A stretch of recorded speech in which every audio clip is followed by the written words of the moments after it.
I love to call it a conversation and not an interview.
We can to move forward. So not just holler, but expect to be heard, and then start building for a better tomorrow. Right, right. And what I love about that is that in the gospel industry, in the Christian world, we don't often hear a lot of the alignment between what's happening in everyday life and the gospel message. Mm-hmm. It's always very, diametrically opposed to each other. One thing is happening here, and in the other world, we're singing about Jesus. So I love the way that you created a bridge between those two realities. Well, and some go ahead. You go ahead. You were going to ask me a question. You go ahead. I was going to respond to what you said because some of my colleagues called me up. In the minds and the hearts of listeners based on this record. Yeah. I didn't hear what you said last time. I'm sorry. What do you hope to happen in the hearts and minds of your listeners based on this record? I'm always looking for something to resonate. I think when you can create some resonance, beautiful things happen. And so that's the first thing I'm always looking for with every song is that it connects with people in a way that gives some sense of release. And then I'm praying that the sentiment of my heart is heard through the music. And that's that we are not forsaken. Like I said, we holler and we're heard. And we're heard by God. And God can do something about what we're doing. In fact, we're agents of the change that we seek. Yeah. So that's what I'm hoping happens. Right. And you took us to a place, I was going to ask this question, what do you mean about after the holler? Because we know you have Breathe Again with Courtney Wilson. And that's a Houston-based radio show and Instagram live conversation that you do. So tell us what you mean about after the holler. Meaning, I was reading a quote from Marvin Gaye about his sentiment around the song when he wrote it. And one of the things he wanted to communicate was that it's up to all of humankind to contribute to making this better, to alleviating these blues, replacing these blues with the gospel, with the good news. Yeah. You know what I mean? So what I mean by after the holler is if you're still breathing, you've already been given a gift to move forward, because you didn't create that breath on your own. That's a gift from the divine. That's so true. with that breath, use that grace, that favor that you've already been shown, that valuable gift to build beyond the moment, to help someone else see that their breath is a gift, to make it easier for them to breathe again. And so even when I say breathe again, it's like a blessing I'm giving. And I think part of what we're facing right now is this fear that we won't breathe again, this fear that at any moment something could happen where we find the powers that be's knee on our neck, restricting us from breathing. Right. And I defy that. I'm going to use my next breath to defy that. Powerful. With whatever I have. Powerful. And the show's goal is to talk a lot about building and encouraging positive self-esteem, positive community esteem, positive mental health. Even during these unprecedented times, what are some of the practical steps that you would encourage one to take? Regular exercise, in particular, breathing with intention. So one of the things I've had to reckon with over the last few years is just the presence of anxiety in my body and the way I've approached things. And I've had to learn how to really regulate and manage my breathing, and how the breathing was connected to the way I was singing. And so it was affecting a whole lot of different things. So that's something I would really encourage people to do, is do some research on how to breathe properly, the way we were intended to breathe, which, you know, even as I said, I don't even know how it sounds, but I just know it's important. It's one of those things we can take for granted because we're doing it, but there's an intention behind the way we should do it. And I think we should find a way to embrace that, find a way to serve. If you have this breath, find a way to help somebody else, man, keep going and keep moving forward. Those are the types of things that have helped me. In fact, this Friday, in conjunction with the song, we were able to partner with the city of Houston. They want to really address mental health in our community, the inequities that exist, and how do we overcome it. And so they were gracious enough to partner with me. I'm honored that they did it. They trusted me enough to incorporate my music into what they're going to be presenting in this town hall. But that started with a conversation, me just calling someone down at the city hall and saying, hey man, I'd love to, if we can figure out a way to socially distance, just come down there for lunch and do some music for you. With, you know, and it turned into what we're going to be doing on Friday. And so I think we all have these opportunities to, by faith, reach out and try to help. And I think sometimes we're reluctant to do so because we're not sure that we're caring enough to impact the situation. Yeah. But I do believe we all have 2 fish and 5 loaves of bread that we could put in the master's hand, and it could turn into something miraculous. Yeah. And even when I think of the term breathe again, and outside of the physical natural aspect of breathing again, even when you're working out, they're always telling you, hey, if you don't pace yourself, you don't breathe properly, this is going to happen, you're going to get exhausted. But even that term, more so now for me, I've taken it to mean, you know, kind of living a little bit more intentional in my actions and things that you're doing, how, you know, having those tough discussions, but not necessarily in an argumentative way, because we all going to have some friends, some family member that might not fully understand, or sometimes even, you know, friends in our circles of different, you know, diversities and such that might not fully understand what's going on in and around, and, you know, might have their own viewpoints, but it's to actually still put love first, still put understanding, but also be willing to have those tough discussions, be willing to educate, be willing, you know, to kind of go through and help to build those various barriers where they've also been torn down in many areas. So I think the name in it of itself, especially during a time like now, the word breathe just has so much heightened sense and so much heightened responsibility in it of itself. So I think, you know, that's definitely a powerful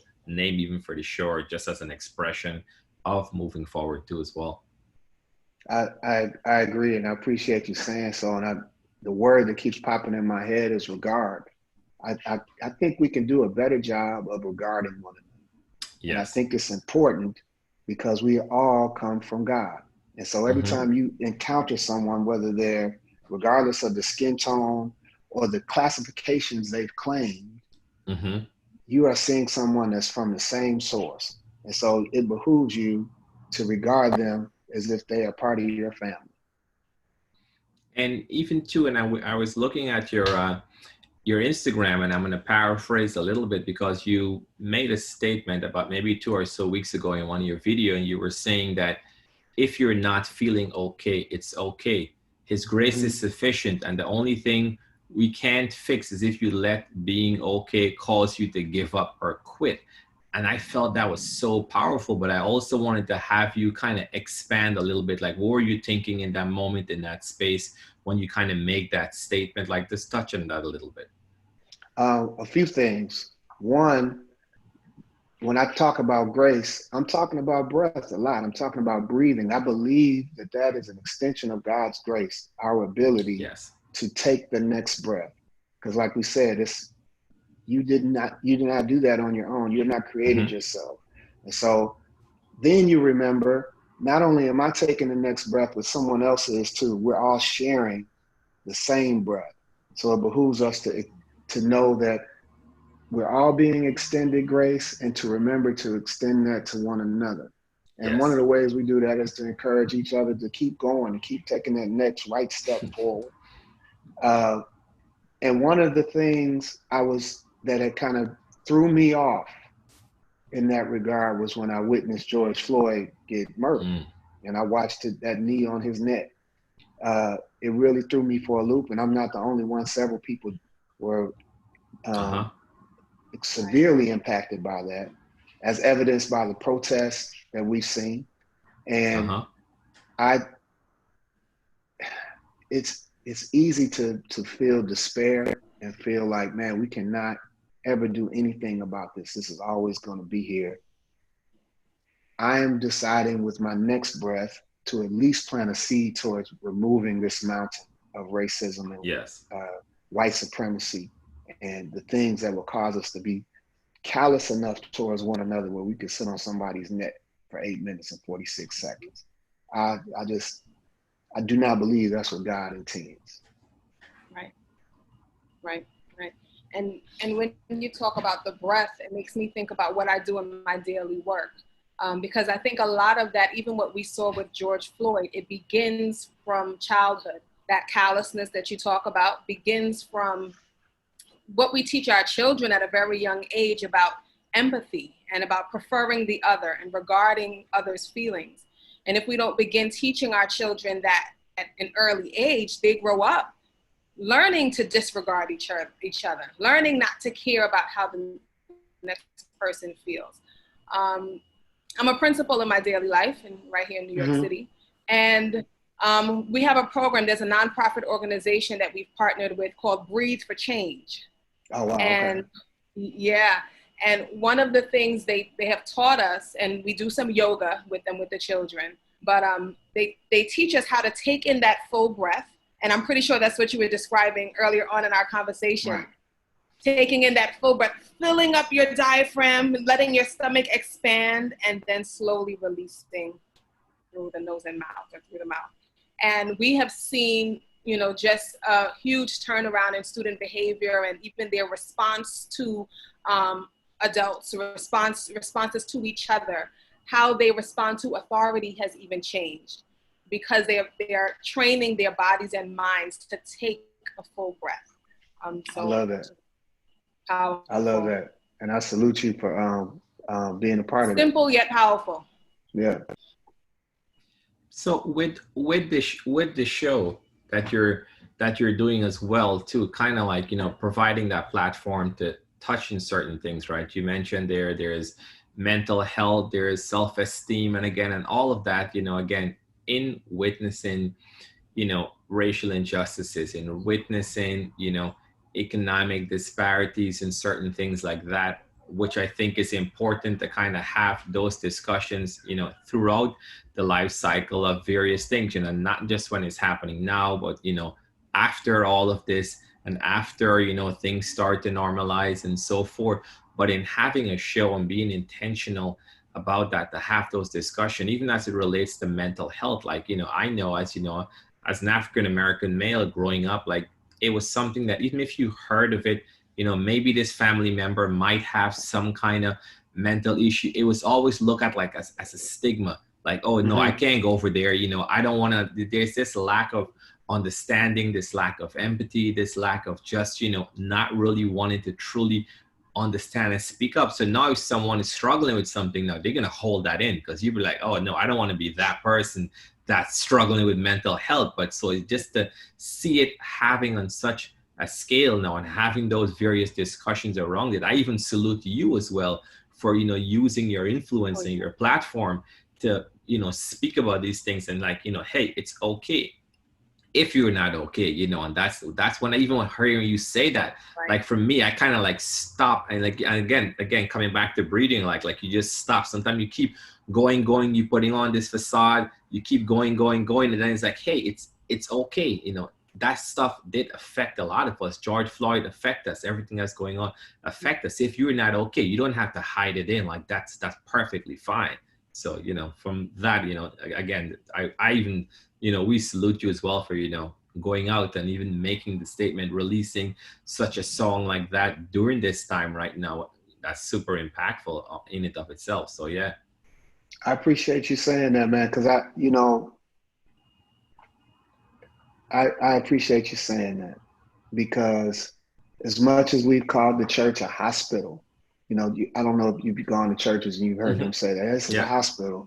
There's sometimes when I'm not sure we always act on it as a place of healing, because the healing starts with being transparent, and the healing starts with accountability and clear communication in a way that doesn't deceive. And that just doesn't always happen in churches, And I love church, man. When I think about music and what I'm doing, it starts with the time I've spent in church. I'm thinking about those people, and I'm thinking about the legacy they've left. And I'm praying that the music I make encourages that group of people, that community, and then is resonant beyond that community. I'm thinking about that. And I have been fortunate to have friends who lead churches who have leaned into that because of their own challenges in that regard, where it was, you couldn't hide it, because it was, I could not keep functioning without addressing this publicly. And so I've been fortunate enough to learn from them. And so that's kind of what you're hearing when you hear somebody comfortable talking about it. That's just the culture I came up in. And I may be a little naive to how it's being perceived by other people, but man, that's the truth to me. We got to address that.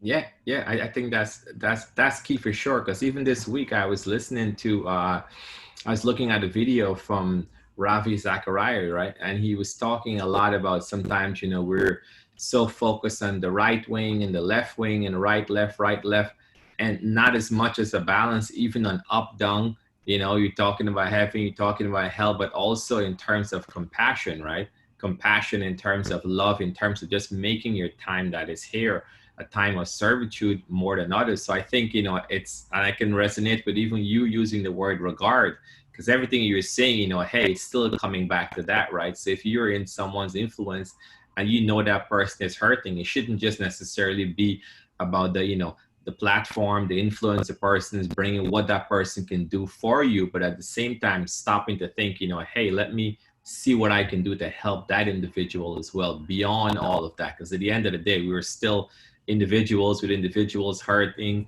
And you're seeing a lot of times too, you see with even keeping it with mental health for a quick second, you see a lot of celebrities, like even recently, what happened, with the other celebrity recently that attempted suicide. So a lot of them have committed suicide, and you're like, hey, how, this person is, they're so wealthy, they're living such great lives, but again, that hurt, right? That hidden hurt that is just kept in on the inside, waiting for someone to try to address it from a certain way, or even begin those dialogues and those discussions. So again, once more, the fact that you're taking a stand to release a song like that. And I was thinking about it too. A lot of times, we think about church, but just from the structure, because again, my dad, his dad was a pastor, my other grandfather was a pastor, Chanel's dad is a pastor. So, being around church is all we've really truly known. And you can view church from a very linear perspective. But the fact that you went out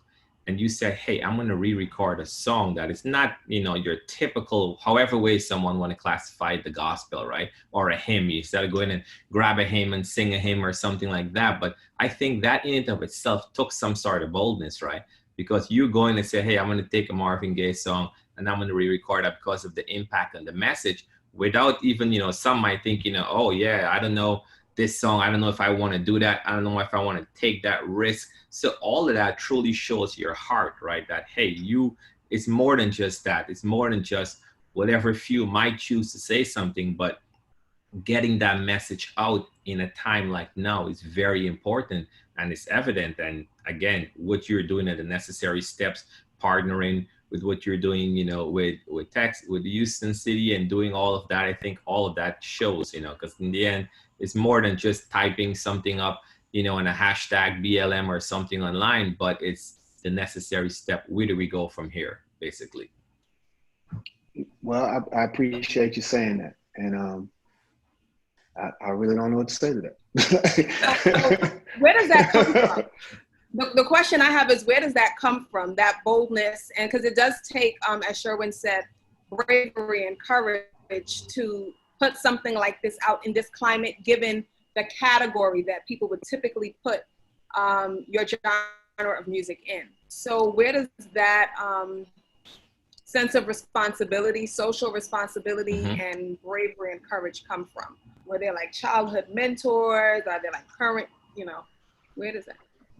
It's so funny. I haven't even thought about it like bravery or courage. It's more you'll see on the cover, there are things that kind of burn inside of us, I think, that'll burn us up if we don't let it out, And that's part of what this is I've always just tried to go after the truth with what I'm doing and how I'm communicating and how I've governed myself and govern my relationships with other people. And even as I present to the world, I've always just tried to go after truth and make sure I can sleep at night knowing that I was as honest as possible with what I was doing, even if I got it wrong. And what I've learned to lean into is, again, that grace. You realize the older you get, how much grace you've been afforded that you couldn't even count anyway, And so once you get that, you become you start to let love lead you. Even if you start to make a mistake, you start to really believe that love can cover a multitude of sins, because it already has, because you see it, you get it, right? Yes. And in terms of the courage and the bravery, again, I don't know that I feel that way. I just feel like I'm just going to say it. I know that some people are going to misinterpret why you're doing what you're doing, and some people are going to disregard what you're doing. Some people are going to dismiss you, and then some people are going to connect with you. And I've been doing this long enough to know that if you ask God to search your heart, you do as much work as you can to present in an excellent way, and then you trust God to provide the increase. You trust God to show you where you need to go, and you walk that out by faith. And I've seen over and over again, you can walk into situations that completely blow your mind, that you would have disregarded because you couldn't see how the end was going to turn out. God has favor on the other side of faithfulness. There's favor on the other side of faithfulness. You just got to keep going. Love that. Favor on the other side of favors. Love that. Brian Courtney Wilson, thank you. Thank you for taking the time to chop it up with us. I declare you today more than an artist, a social activist. And people keep saying that. I'm like, I don't. Really? I think Courtney Wilson is an activist. But it's the ones in that direction, bruh. But still, it's the ones that is not calling themselves that or viewing it for that, but it's just being moved by your heart and it's what's inside. Others are seeing it because you're not saying it, but clearly your actions are leading to that. So if that's the title they're gonna add on, just keep doing what you're doing, and you're clearly doing it for the right reason. So. Oh, all right. Okay. Listen, man, Inner City Blues, man, we're gonna be released this Friday. It's gonna be everywhere. You guys, download it, stream it, share it, listen to it. Take a second, breathe as you're listening to it. Just enjoy it, take it in, and however way you feel led by what little you can do to further the discussion. Definitely, keep doing that, keep moving forward. And hey, we thank you so much for taking the time in the midst of everything else, for just sitting with us and just discussing it. I really felt it was a nice discussion. There's so much more I learned about you and about what you're doing and everything else, and it was just amazing, man. So thank you so much. Thank you for having me. I appreciate it. And I appreciate the esteemed regard you're showing me to with this discussion. I wasn't prepared for that. No fluff here on You Can't Beat It, though. Listen, man, it's as real as it comes, man. Thank you. Thanks again, Brian. Appreciate you, man.